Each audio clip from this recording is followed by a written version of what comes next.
Bonsoir, bonsoir, bonjour, c'est Congo News 24. Chers téléspectateurs, comme toujours avant de commencer notre émission, nous disons merci à Dieu, nous disons merci à nos chers abonnés et téléspectateurs qui nous suivent à chaque instant, chaque jour, partout dans le monde et en RDC. Chers téléspectateurs, bande konangai, l'émission, comme d'habitude, l'émission n'a pas point eza ebeli.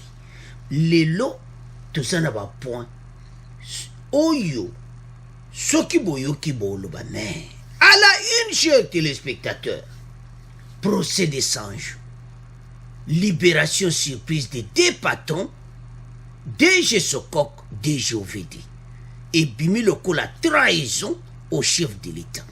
Makambo, ministre de la Justice à Sali. Alors, yango eza premier point na biso toko débattre une émission. Deuxième point, chers téléspectateurs, vérité sur l'union sacrée. Toko Yoka, directeur de la presse présidentielle, Abraham Lwakabwanga akoloba ba vérité oyongana yo mususu toyibiti. Il va parler d'abord ndenge nini union sacrée batu bazwa l'union sacrée ako expliquer yango, et puis il va parler de Bayati, il va parler de Mende, et puis il va parler de ya démission ya premier ministre. Alors bande konanga toza la connecter la fin de FCC ba député nyonso bakezoken défection chaque jour Kabila ba réunion na ba réunion. Alors, tous à la connecter, beaucoup yoka extrait, toko développer ensemble. Troisième point, chers téléspectateurs, Oyo Somo et Yindi, malversation financière au Parlement. Tamboué Mabunda bientôt aux arrêts. Bandeko, d'inspecteur des finances, Bakeina, Assemblée nationale, et pas Mabunda, bureau Mabunda, pe bureau ya Tamboué. Alors, contrôle bandi bande konanga kalate toko yoka bangomi bali bazana prison parce que za somo ba lobby oyo bakuti kuna. Alors tous à la connecter pour eza ya kuyinda toko développer ensemble. Alors chers téléspectateurs bande konanga, chers internautes biso nyonso tozolanda émission procès de 100 jours en RDC, le dessus de la libération surprise des deux patrons. Et ça la surprise. Donc, Batunyon Sobazo Boulango, trahison, il y a vice-ministre de la justice, donc et pas à trahir Fadji. Bazo Bengue déjà infiltré, na katia IDPS. Donc, mon boulot bande konanga. Condamné à 2 ans, 2 et 5 ans de prison, dans le cadre du procès de 100 jours, Modeste Bakabouza et Benjamin Wenga ont été libérés le 8 janvier sans raison officielle. Voilà pourquoi ils ont été libérés. Bande konanga somo awa, somo ni jeune Afrique zo koka kopesa pena raison valable ti. Expliquer kaka donc eza mobulu.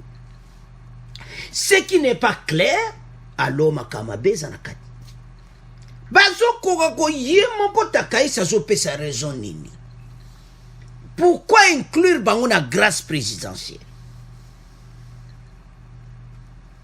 Voilà bato yo ba mema makamabe na chef de l'État.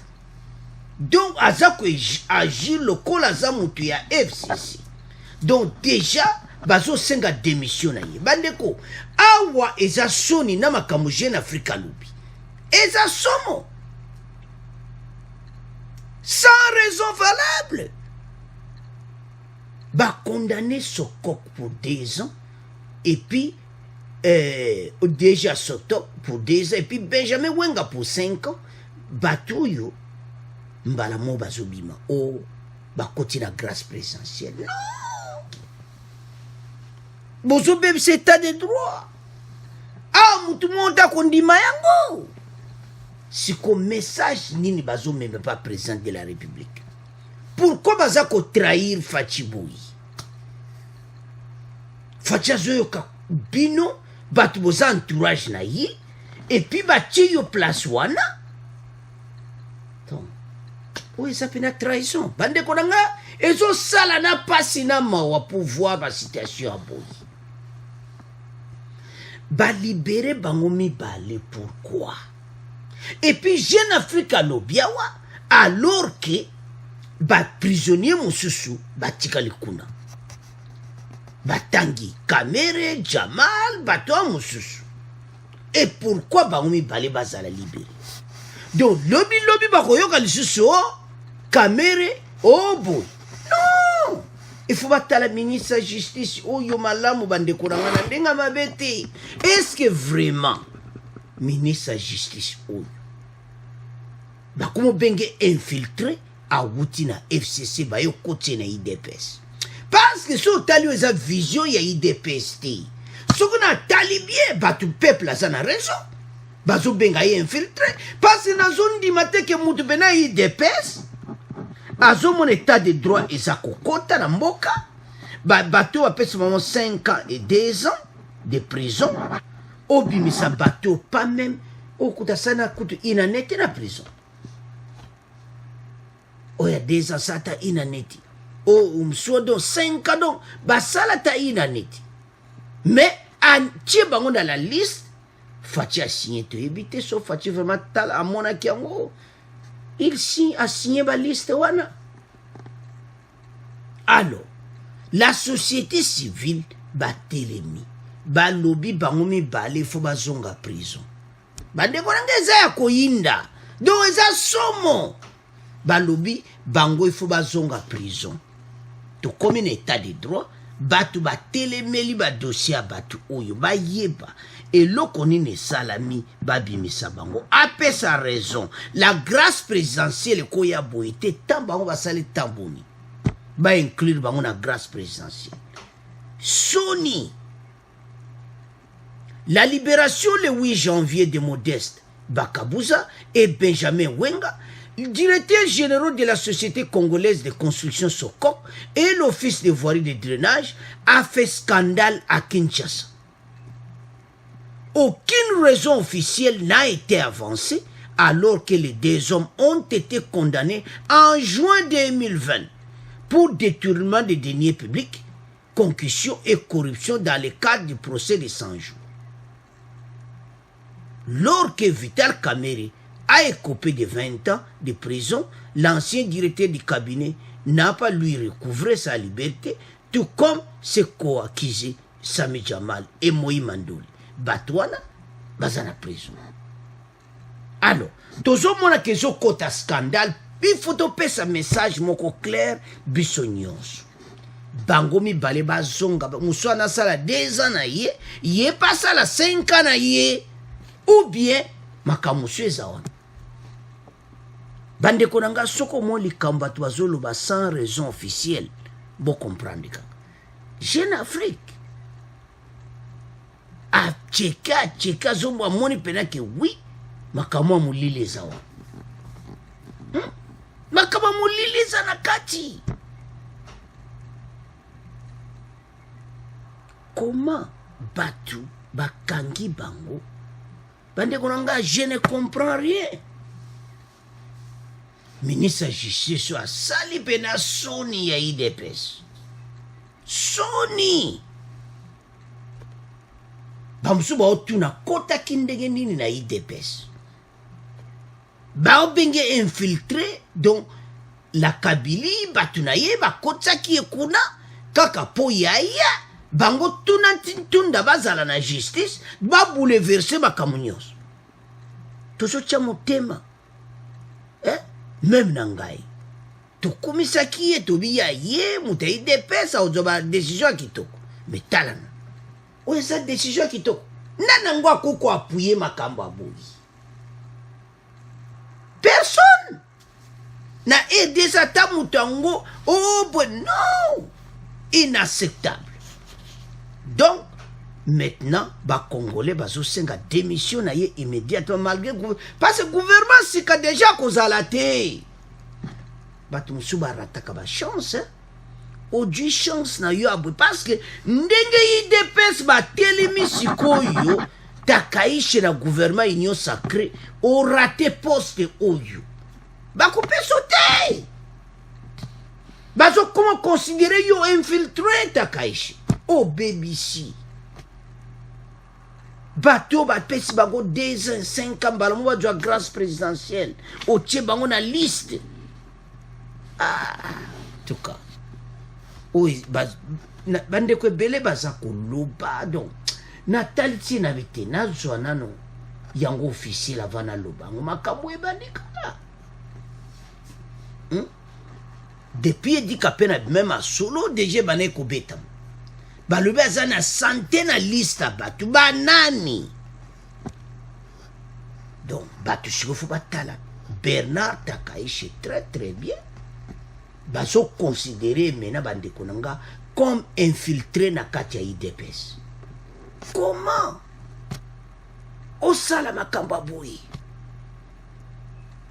asali soni ya danse colère esali nga nazokata oyo nazoleka mbamo na deuxième point naza na colère déjà. Alors bandeko na nga vérité sur l'union sacrée deuxième point onde somo bokoyoka o ekolomba vérité bombama. Pourquoi bato bazwa une union sacrée? Union sacrée eza place oyo tozo sala tout pour le peuple. Eza place à bagatouti. Eza place oyo bazo travailler pour l'intérêt ya peuple. Point oyo toko diviser na ba point bili. Bandeko nanga. On va parler d'abord pourquoi l'union sacrée.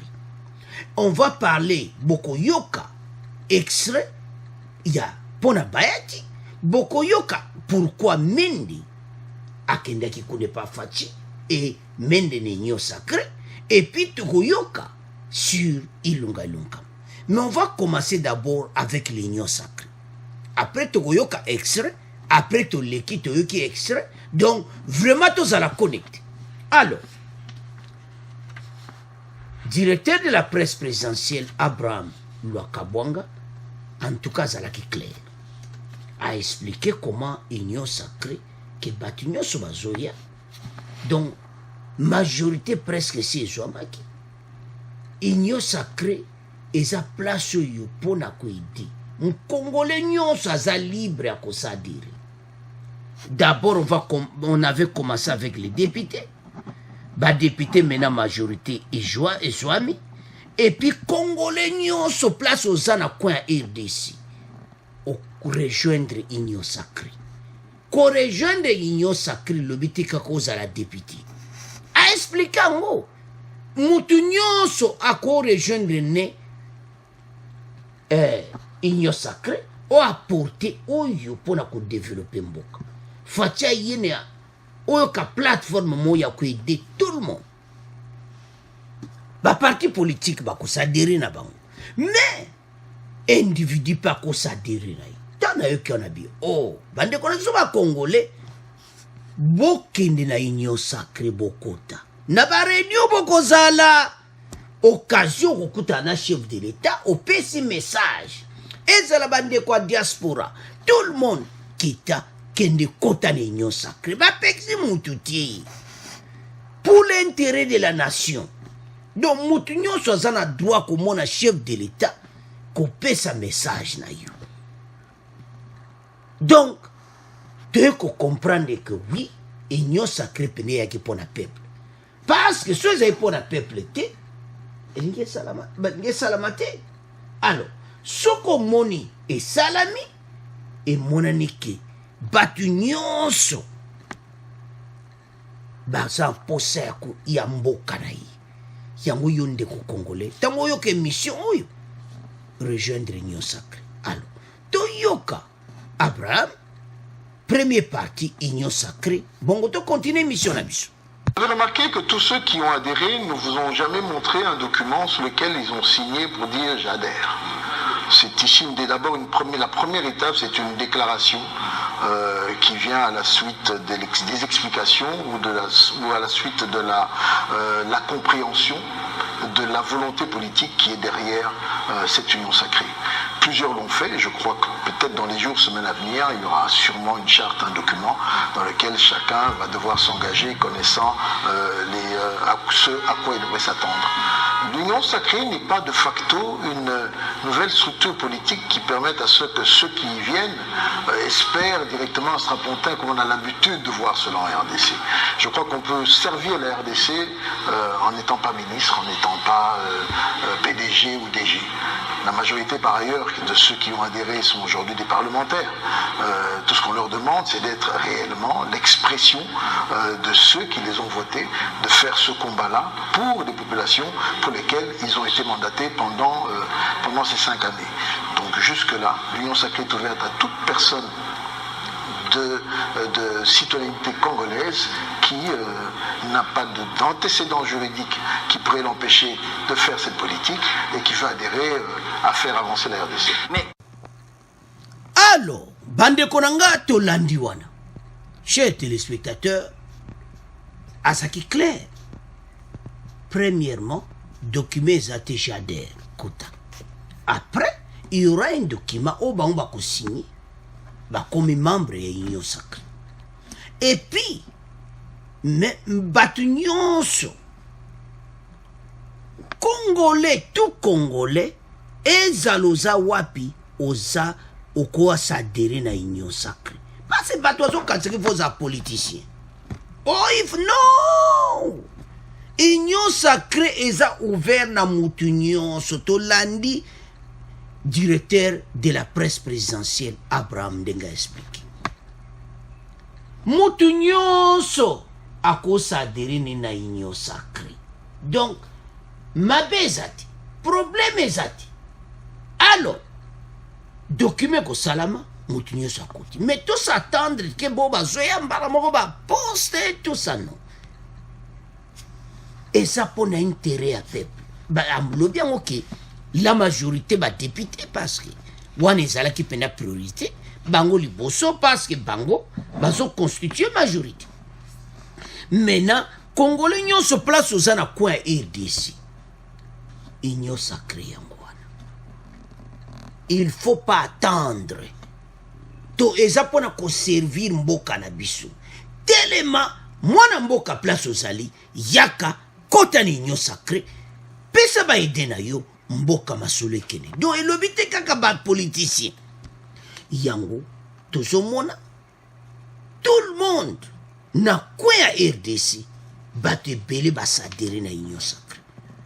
Ba politicien basebele oui, mais yonde ko Congolais, vous pouvez vous s'adhérer au djini na yo oui, je suis mbala moko na komi mudi ya Union sacrée. Alors nasi biso nyonso tolandi wana.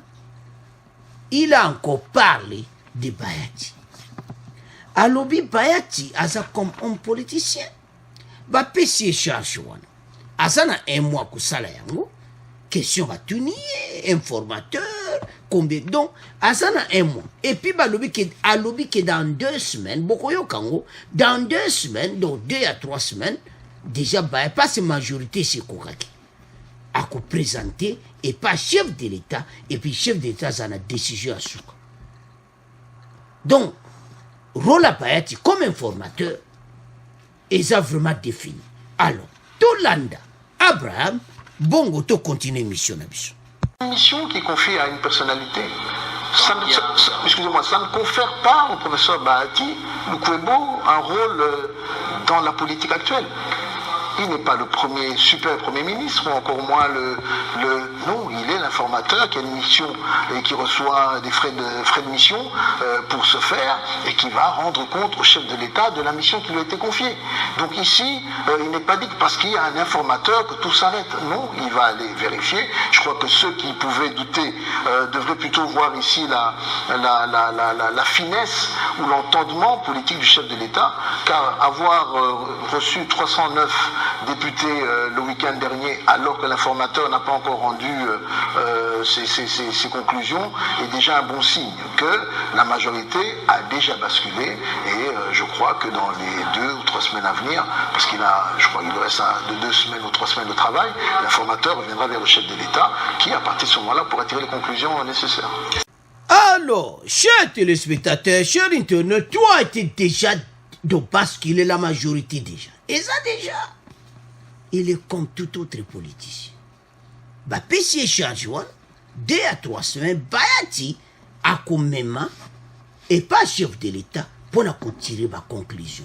Et puis, bah, qu'on nomme Premier ministre. Donc, nous allons s'attendre, à la fin du mois de janvier, nous aurons un nouveau Premier ministre. Tant que nous avons un nouveau Premier ministre, qu'est-ce qui va se passer à Ilunga? Wana question au Yolanda. Qu'est-ce qui va se passer à Ilunga? Parce que tous humains, nouveau Premier ministre, c'est que Ilunga. Qu'est-ce qui va se passer? Toko yoka ko expliquer en après. Mais Bayati travaille na yi informateur à kosala yango bako pesa zana ba frais d'émission et tout ça et puis à une équipe à travailler na bango pour ba détecter ba yeba majorité et ça.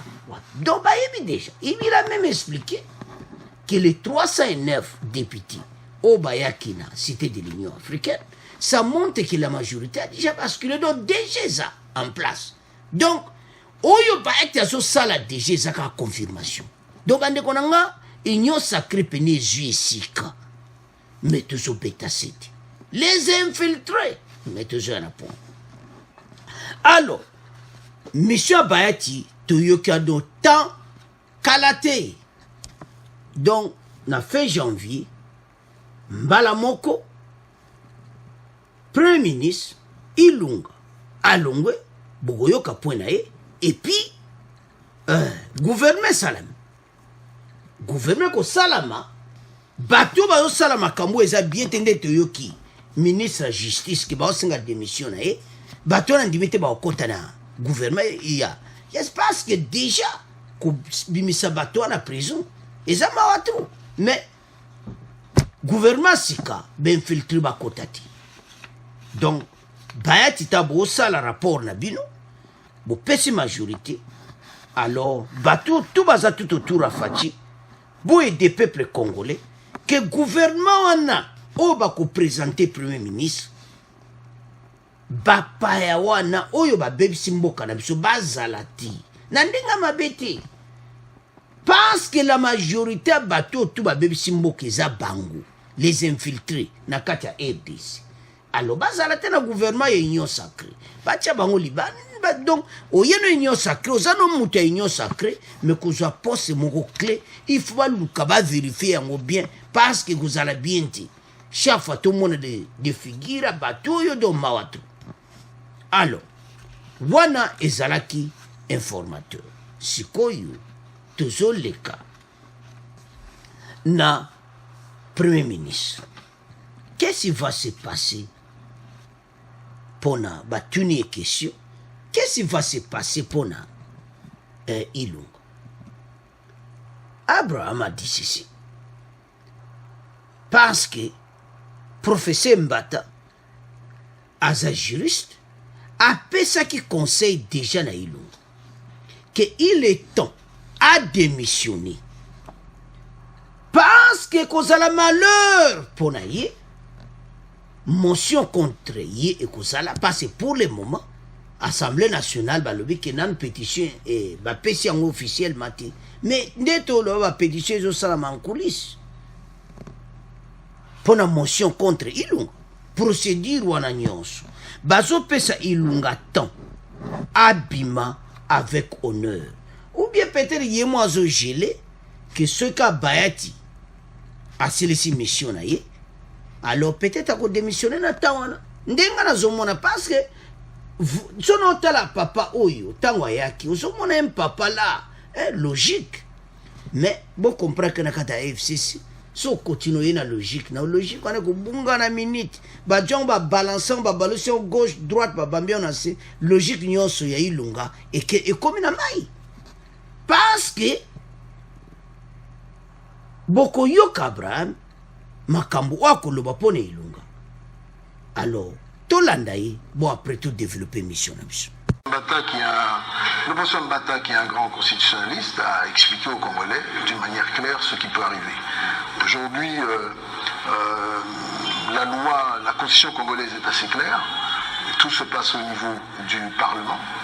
Et je crois que dans les jours ou semaines à venir, les choses devraient se mettre en place. J'ai déjà entendu ou suivi qu'il y a des motions qui ont été lancées contre le Premier ministre, ou bien elles sont en jeu. Je crois que c'était la procédure logique et normale.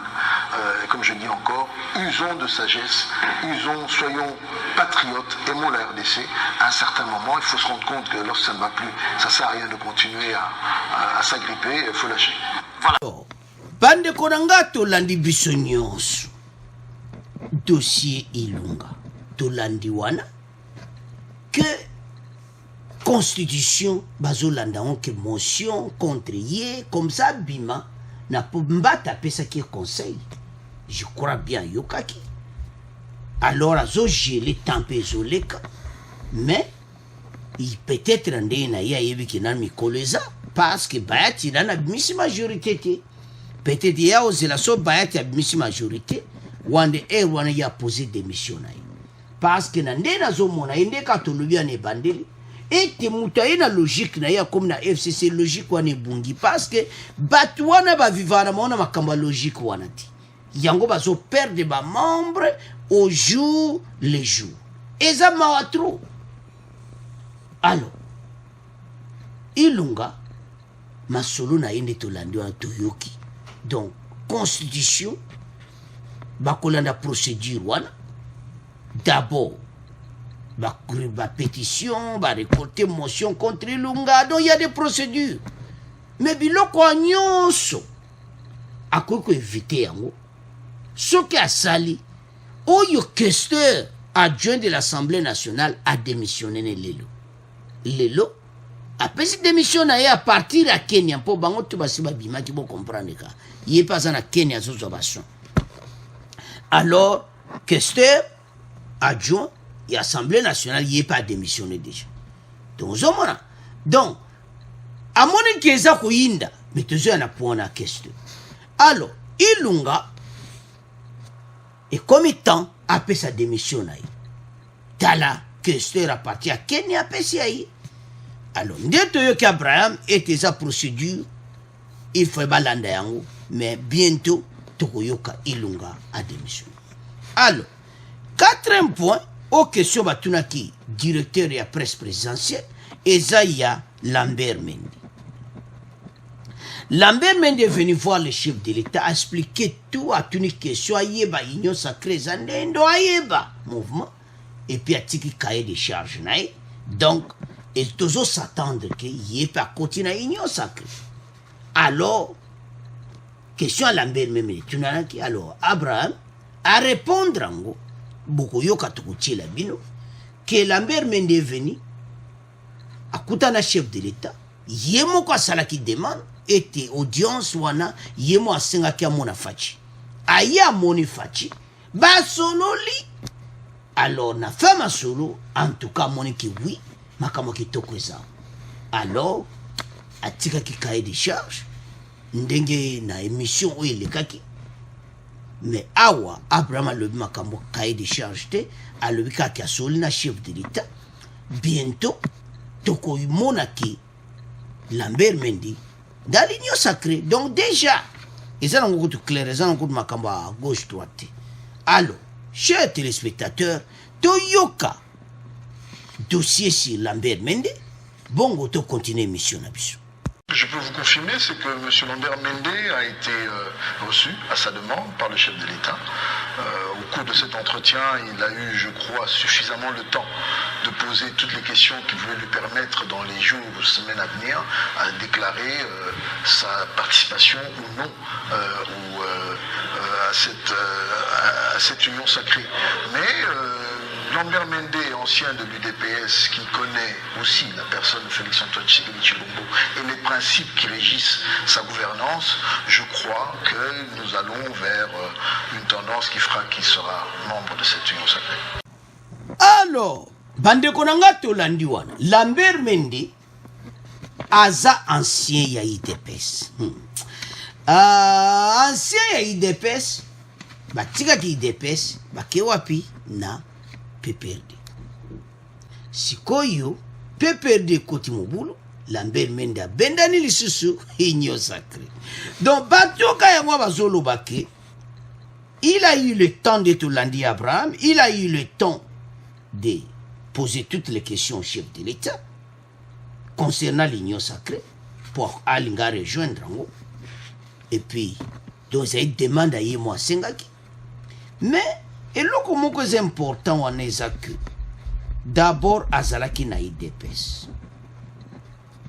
Après, Akena PPRD. Pourquoi Akena na PPRD? Pourquoi Tikaki IDPS?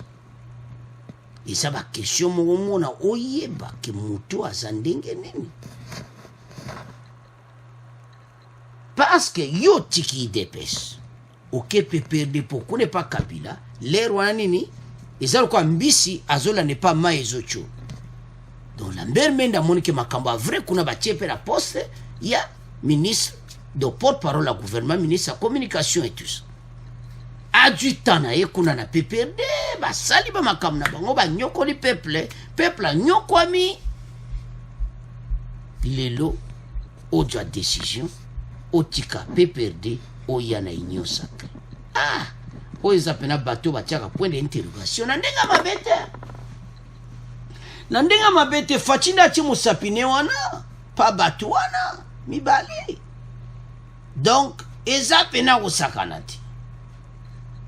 Donc, Lambert Mende, koyane na Union Sacrée, ba question est tout mibili. Est-ce que? Parce que, tous vivre ba makambo ebele déjà ben filtré, ya bato boye, muta yene boye, mais aye bato baso ya kotia des autres. Mais, la réponse est claire et pas bandeko nyos.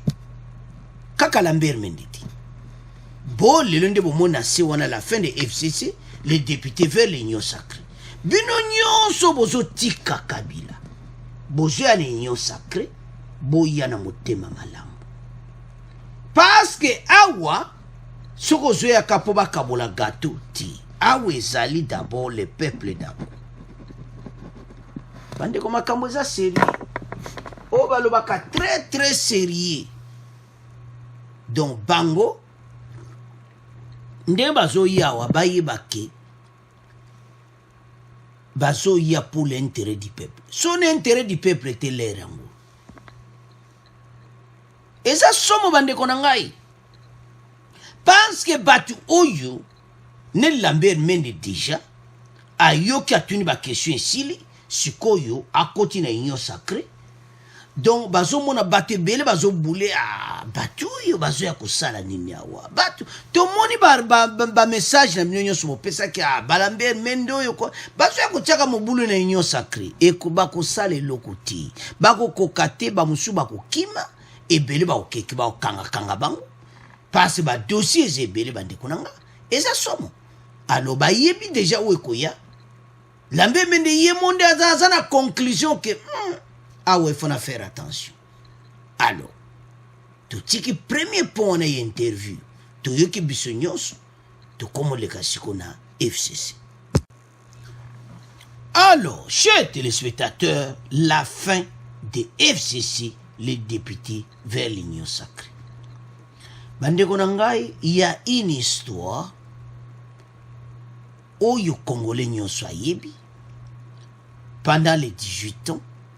Comment peuple congolais a souffrir na ba gaz lacrymogène, comment peuple congolais a souffrir na Oyowan. Tout a commencé le jour Mabunda azalaki déchu, donc destitué la présidente de l'Assemblée nationale à Longwy. Après wana abenda ndon yé déjà et bay masolo abenda na ki na yé déjà dibay. De l'autre côté, donc tant kaka amoni ke makambo sili nango abenda na yé kaka yé mon côté questeur adjoint abenda ni Kenya. Mais questeur oyu akena Kenya o des soins médicaux mabunda na Dubaï o soins médicaux bato bayebi likambo te tambwe tozoyoka mpe ko bientôt soki Afrique du Sud o boye na boye bato déjà bayebi oyo déjà eza koya po tozoya na po asuka parce que eza ya koyinda na émission bandeko na ngai inspecteur des finances au parlement na bureau ya mabundo wo bureau ya tambo wo mais tozoya na point toli kobebisa tozoloba na badepute oyo bazolongwa bazotika FCC bazoya na union sacré badepute oyo baza na babule ebele na motu na bango parce que motu nyonso awuti na FCC ya bien bazali ya mabe mpe bazali ya mabe yango na sens nini c'est-à-dire bango na FCC bazalaki parce kuna bazalaki kotravailler d'abord sur mot d'ordre ewuti na likolo ye moko apesi mot d'ordre PPRD baza kokomande tout ça baya na union sacré na motema malamu soki bazwa na union sacré na ya makambo oyo ya mabe bakozala na problème sur lui ebele bakozala révoqué ebele bakozala na basituation moko difficile parce que union sacrée basi badwi badécision pour travailler pour la peuple alors ezomona clairement que bato oyo ya FCC bazoya na union sacrée bamosusu baza na babute na bango donc na ndenge tooloba bandeko na nga FCC eza kokauka so omoni bamende bato wana tu bazobendana seke kuna eloko liso eza te kabila ye mona lubumbashi oyoka oyo avoyage boye donc baza oyo balobaka en miette yango bakongole bayebisaki bino ke mokolo masolo yango ekobongwana bokomona bango bakanise kaka voilà mais tala ndenge esalami na ndenge apropre bandeko nango baza na problème sérieux bato lokola banemi Shadari tandi bazopota na bango na bango bolani na émission passée nani Matata Mpoyo je m'excuse Matata Mpoyo alobi pena mabe alors bato oyo bazomona ke masolo pene esili ne baza wana bazoyeba liso eloko ya kosala te qu'est-ce qu'ils vont faire balobi bakosala opposition na bakoya noka kotia désordre mais kosimba te tant que fatia la majorité à main akomozwa badécision mboki kotambola malamu alors bandeko na nga bato oyo ya FCC masolo na bango esili tobosana bango totika tolanda bambrima wana te parce que lelo oyo kote ya Martin Fayulu bazoloba ke bato wana tu bazali bamiyibi oyo boye bazalaki na FCC baye na union sacré bongo muzitu mpe azalaki kaka bongo yekuta asali badega danger mais Fayulu andimi kotravaille na muzitu soki Fayulu ondimi kotravaille na muzitu mais pourquoi bato wana bango mpe bakende na union sacré te ata baza mabe mais faci ayebi ndenge akodili na bango alors bandeko na nga point oyo totika ngo na bino tokomoleka na troisième point oyo balobaki eyindi bainspecteur na kati ya parlement alors bandeko na ngai troisième point balobi eyindi malversation financière au parlement l'inspecteur général des finances dépêche une équipe des inspecteurs pour auditer les comptables de l'Assemblée nationale et du Sénat, précise la cellule de communication de cette structure. Une double enquête qui tombe et qui vise à permettre à l'État congolais de voir clair sur les prétendues malversations financières dans les deux chambres du Parlement. Bandeko citation eza mobulu. Soko moni Mabunda akimi na Dubaï, questeur adjoint de l'Assemblée nationale a démissionné à partir à Kenya parce qu'il y a Tsala quitté et taba longola ki bureau ya Tsala quitté. Il est pas malade na Kenya. Ils sont moins déjà 6 mois au boulot. Tambouy. Ce qu'il y a wapi. Donc, situation bandeko. Obaloba keza ya koyinda. Ben inspecteur bakei kuna. Toyebisa bino ke makambo ndenge kokende. Tambouy et Mabunda bientôt aux arrêts. Parce que déjà, vous vous souvenez, Tambouy a un dossier moi 4 millions. Oyo ndekwa mwasi wana na Sénat apporté plainte contre ye. Dossier wana leka bonjoka nde ma dossier wana nyonso ben inspecteur de finances ba ekolanda yango. Parce que botala na place wana Sénat hémicycle wana ça peut coûter 4 millions. Non. Bat oyo ba bendi bala ba komi na problème sérieux bandeko na ngai. Bazo luka ndeni ya ko résoudre yango, bazo mona ndeni ya ko résoudre te o baluba kesi yindi. Alingete lui-même avait dit ça, que ba dossiers ebele batu ba ko kende na prison, malgré ça prend du temps. Yango bozo mona ke Tambouy Mabunda baza mal à l'aise. Même Mabunda sakima kine Dubaï. Ya kozela makuna na Dubaï ndeni ya ekolobam. Bande kweza somo. Depuis peu, plusieurs sources dénoncent la mauvaise utilisation des finances publiques au Sénat et à l'Assemblée nationale.